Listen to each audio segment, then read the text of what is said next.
Hey folks, I'm solo this week. This is Greg Siskind, and I'm here to talk to you about this week in immigration law. I also have my I voted sticker. I just came from the polls, and I hope that if those of you who are U.S. citizens, go and vote and make your voice heard. Okay, so what happened this week in immigration? There were, as always, a lot of developments. I don't think there were sort of the blockbusters that we would typically see, but there are a few important ones. And I wanted to start out because this seems to be where a lot of the news is every week on temporary protected status. So um, I think the biggest news story of the week on TPS involves TPS for Haitians, and because something new happened, which is Congress actually took a step to do something about the president's efforts to cancel every TPS program that is in existence. We talked about it last week that a something called a discharge petition passed, and a discharge petition is when a majority of members of the House of Representatives sign off on basically a petition telling the Speaker of the House that they want to bring up to the floor something that they want to vote on. Normally, the Speaker and the majority party has total control over what gets voted on and what doesn't get voted on. So this discharge petition basically said it was a legislation to extend TPS for 350,000 Haitians who are in that status right now. They and that passed last week. The discharge petition. This week, it passed actually on the House floor, 224 to 204. So close, but not that close. And it tells you that there is at least the even with the Republicans having control of the House, there is support for that program. Now, is this going to pass in the Senate? Probably not. The Senate itself is got a somewhat better vote, a better majority for the Republicans. They have a 3-vote majority over there. And yes, there are a couple of Republicans that might be interested, but then it would have to go to President Trump, who would have to basically he'll veto it, of course, and that would have to be overridden with the 2/3 vote. So it's largely a symbolic vote at this point, but it does at least show that the president's policies are not supported by at least one house in Congress. There was other news relating to TPS in the last couple of days. So one of them was there's a Supreme Court case called Amiot v. MIOT versus Trump. I don't know if I pronounced that right, where the Supreme Court is going to hear arguments on whether the administration can terminate TPS designations. In this case, it's going to be about Haitians and Syrians, and that is the reason why courts have been reluctant to, especially with this administration, which seems to be the main one that tries to go out and terminate programs, um, is even though it's very easy for the president to designate a country for TPS, and the president has a lot of discretion to do that, the courts have held that the president still has to show that there's a process and that the conditions that led to the creation of TPS are no longer uh, that are no longer there. And this administration has made very little effort to try and justify why TPS was being revoked for one country and another. Haiti is a good example of that. The situation in Haiti is bad, and it's been bad for a long time, and there haven't been appreciable improvements there, which is evidenced by the fact that the U.S. puts very serious travel warnings for Americans not to go there unless they take great precautions.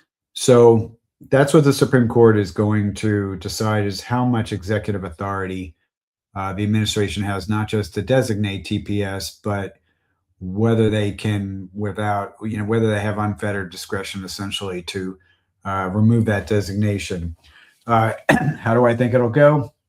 I think that you know, the Supreme Court, the Supreme Court does seem to be, concerned when there are, when every court is going against them, but it hasn't stopped them from making a decision. Honestly, I'm not sure which way that one's going to go, but we will see. Uh, in other TPS news, there was there's a federal court. As I was telling you that the courts, step in here.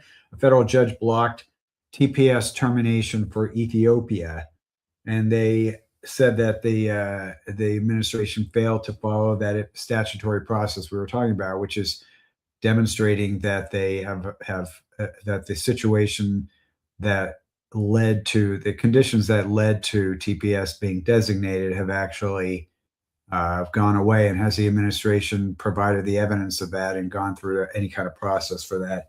We know they haven't done that. The question is what level of process that they have to go through, and how much deference does the administration get on that? And at this point, so that case was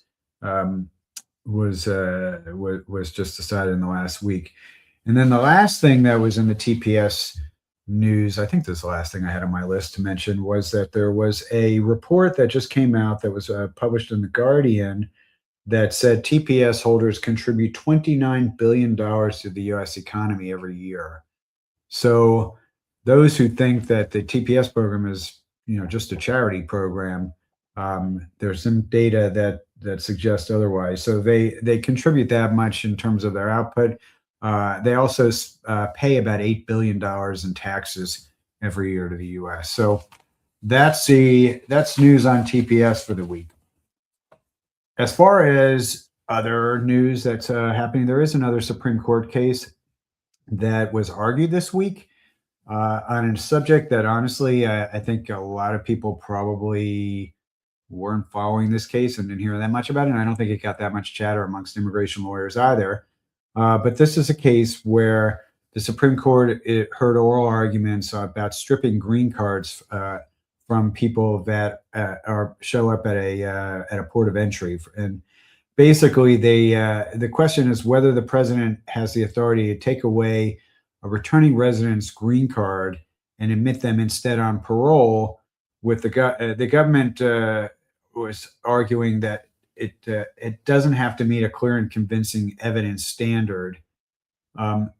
So in the past, at least it's not that rare for somebody to show up at a port of entry with a green card, and then an officer to take the position that you have to show that you have an abandoned permanent residency. This is advice that I've been counseling clients, for my whole career. For 35 years, we've been having this conversation over and over again, that you can be deemed to have abandoned your permanent status if you have been outside the U.S. for extended periods of time and you really don't have strong ties to the U.S. anymore. Now, with that being said, if you come to the U.S. and you have an unexpired green card, but you have been outside for a long period of time, you do have a right to go in front of a judge if an officer takes the position that you've abandoned your status. And I think what this case is saying is that they have the right to strip it on their own without that level of due process. That's and by the way, it's usually, career-wise for me, my recollection is that it doesn't come up that often, but when it has come up, usually they offer a visitor status, and then a person that, we usually counsel people that if you really don't care, take the visitor status and come in if you really think that you're not going to be wanting to remain in the United States anymore.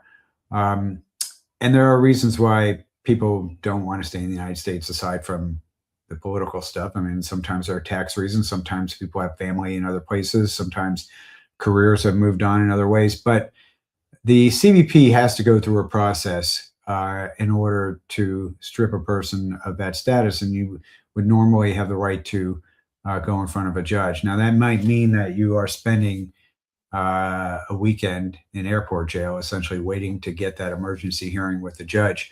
But this is a case saying whether CBP can go further than that and essentially doesn't need to give you that process and can just make a decision unilaterally. At least that's my impression of what this case is about. So that case was argued Wednesday. There are usually only about 3 or 4 cases at the most that are immigration related, that the Supreme Court will decide in a session. Sometimes they will also issue decisions that are from the shadow docket, where essentially they're making decisions about cases that are at a lower level of that, where there's an attempt to by a district court to do something or a circuit court to do something, and the Supreme Court. So the Supreme Court's gotten involved in a couple of those issues that involve immigration. But generally speaking, there's not that many of those cases that come up. So this is an important one. We've talked about 2 of them so far: Haiti TPS and the and this green card case. And we also know, of course, we have birthright citizenship.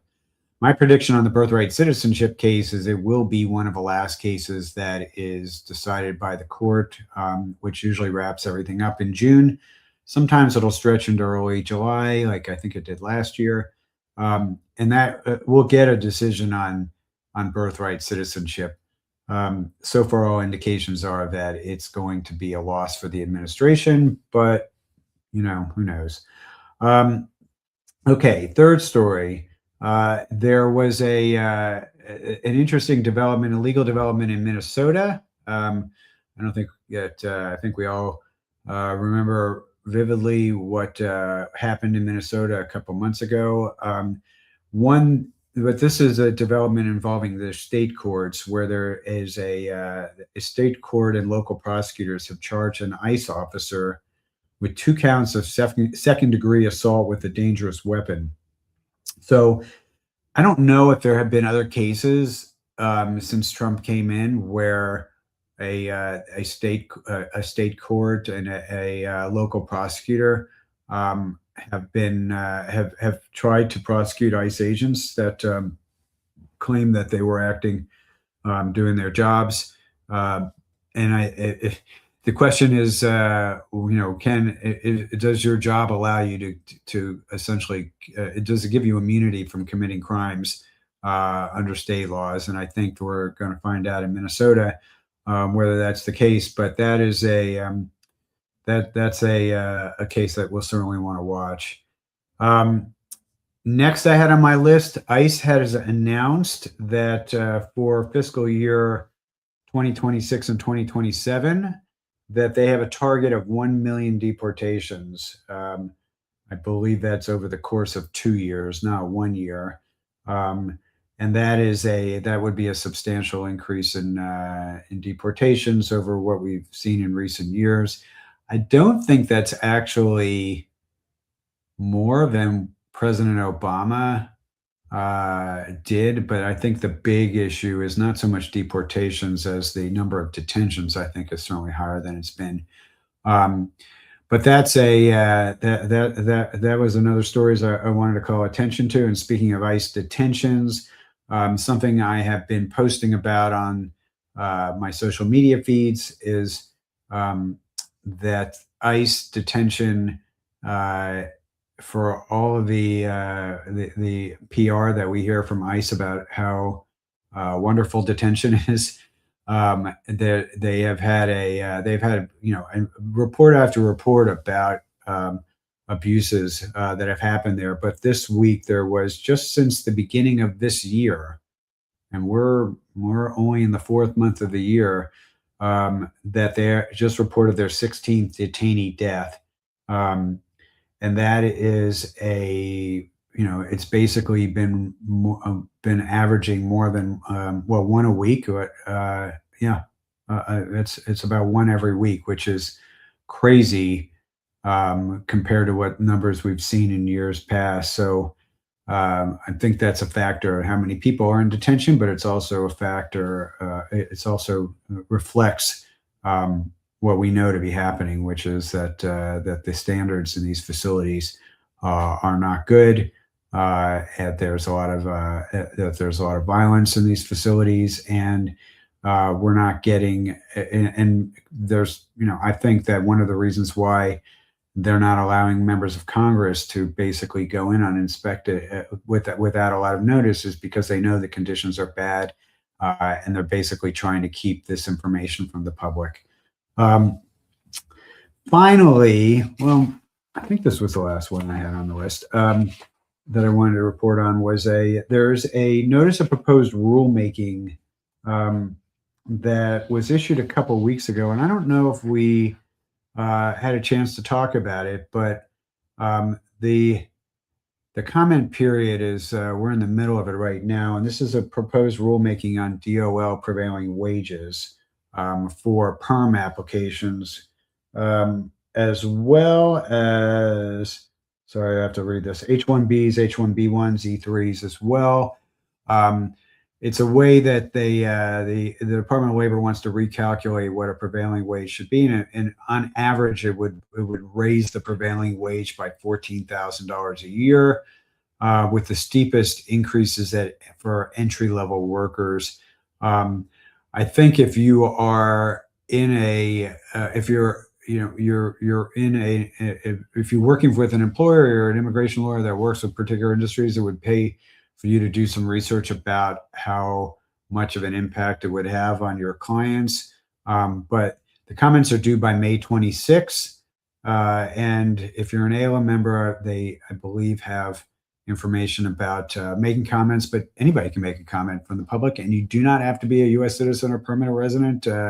You can make a comment just as a participant in the public discourse. You have free speech. You're in the United States, so I would recommend doing that. About an hour and a half ago, or I guess it was about 2 hours ago, sorry, I was on a live stream with Chuck Cook and Zach New, and we were talking about the various lawsuits that we are working on. I'm not going to go through all of them, but I will say the common theme amongst these suits that we filed, we have a suit on the 75 country visa ban. We have two suits on the 39 country benefits policy, USCIS. We have sued over the $100,000 H-1B fee. We have a suit on, we have a DACA suit, and we have a suit on student visa revocations. Anyway, a number of those suits, the common theme was judges.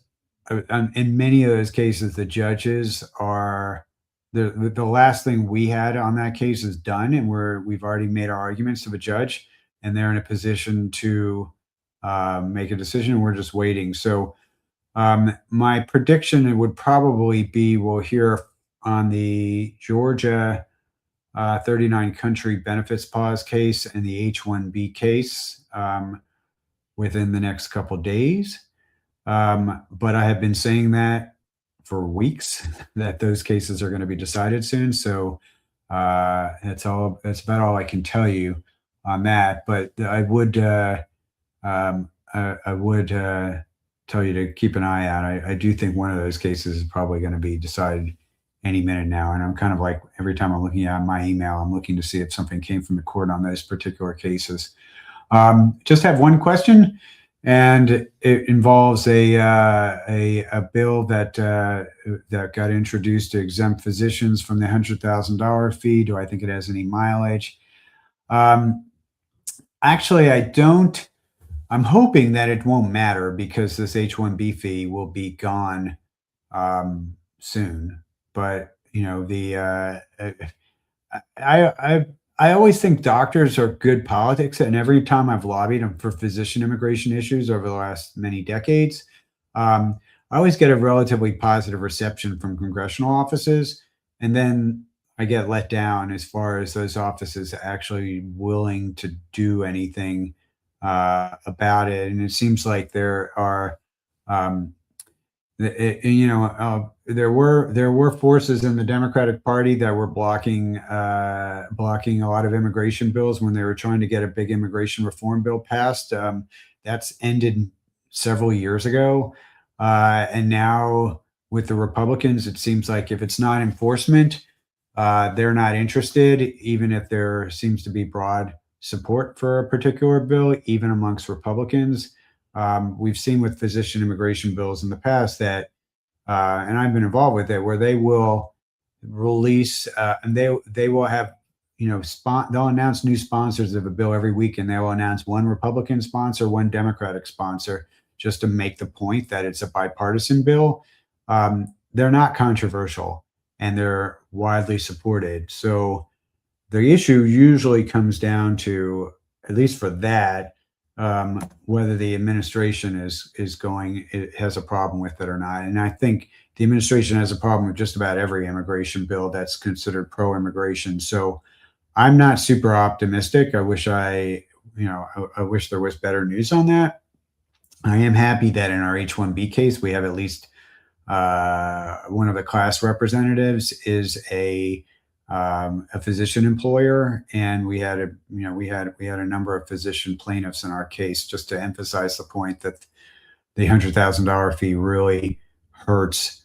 Not doc. I mean, it hurts doctors, obviously, but it really hurts Americans that are denied access to healthcare in many parts of the country because they're not getting these doctors. So I think the politics are good. I just, as far as it goes, but I think that there are forces high up in Congress and in the White House that are going to make it difficult for that bill to move. But that would be a good one for a discharge petition if there was going to be an effort for that. It still would have the same problems that any of these other bills have. But by the way, the discharge petition, though, the one success this year that we've seen with the discharge petition was with the Epstein files, which that passed. There were like 4 Republicans that signed on to that, and as soon as it passed the House, the administration, I think, got really nervous about the politics, and then all of a sudden it passed. But to answer the question on discharge petition, we were talking about it earlier. If a majority of members of the House of Representatives decides that they signs off on this petition to bring a bill to the House floor, the Senate has to, the House Speaker has to allow for that to happen. And we were talking earlier that the discharge petition passed. We got enough votes last week, and this week there was a vote to extend TPS for Haiti for another year. So it was one of the rare examples of a discharge petition succeeding. Unfortunately, that's still going to be a very tough bill to get moving. But that is a discharge petitions usually work better when the president is supportive. But I'm glad that it happened. But that's the discharge petition is helpful, but it doesn't really solve the bigger problem, which is that they don't have 2/3 votes, which is what they need to get past a presidential veto. So I will end there, and I'll be back next week. I think Elisa Taub is joining me next week, so we'll probably save your doctor questions up for Elisa. She and I co-write the physician immigration handbook, and I know that if you have those issues, if you want to talk about it, we should have that chat. So I'm going to end, and we'll see everybody next week. Hopefully, take it easy. Bye.